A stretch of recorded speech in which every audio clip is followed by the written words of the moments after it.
Bonjour et bienvenue, voici notre tour d'horizon économique, géopolitique et boursier. Nous sommes le lundi 8 juillet et pour comprendre comment tourne la planète finance, c'est sur la bourse au quotidien et nulle part ailleurs.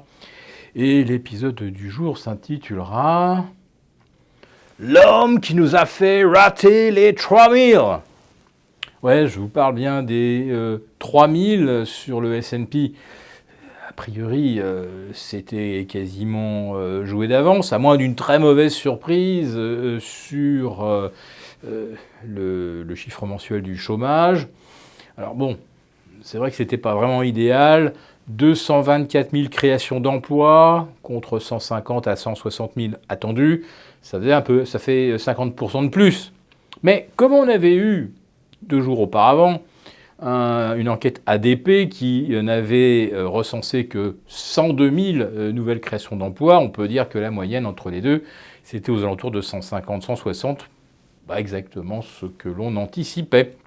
Et Wall Street a rapidement digéré les chiffres du département du travail. Ça remontait tranquillement à l'équilibre, ça passait même légèrement positif, et c'est là que Trump n'a pas pu s'empêcher de faire un tweet. Il n'y a pas une journée plus perdue que celle où Trump n'a pas tweeté.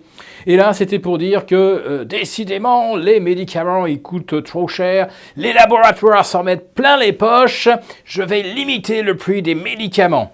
Alors là, ça a été immédiatement la grande liquidation du côté des laboratoires, des biotech, des pharma.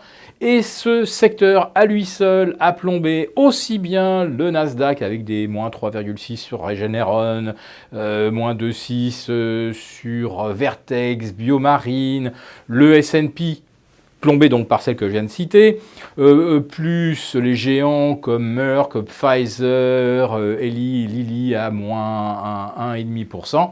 Voilà, c'est donc Donald Trump qui a en fait empêché le S&P d'atteindre les 3000 alors que c'était vraiment bien parti une fois qu'on avait digéré les chiffres de l'emploi. C'est-à-dire que ça soit 2996, 3000 ou 2980, ça ne fait pas de grande différence. Le S&P dessine un potentiel M baissier parfait.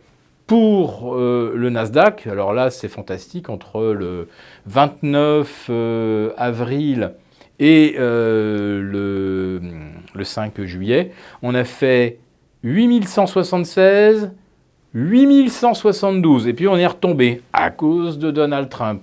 Là aussi, ça commence à ressembler à un sacré M baissier.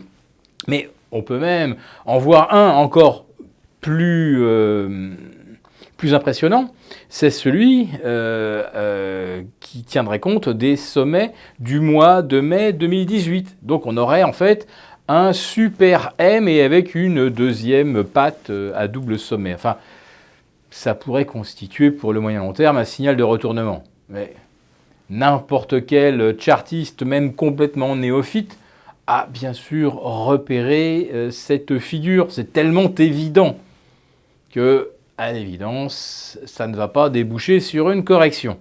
Ça pourrait déboucher sur quelque chose de beaucoup plus vicelard. C'est-à-dire franchir à la marge les précédents sommets, ce qui d'un seul coup déclenche les achats suiveurs, les achats stop, on a franchi les résistances historiques, chouette, on est parti pour 10% de hausse supplémentaire.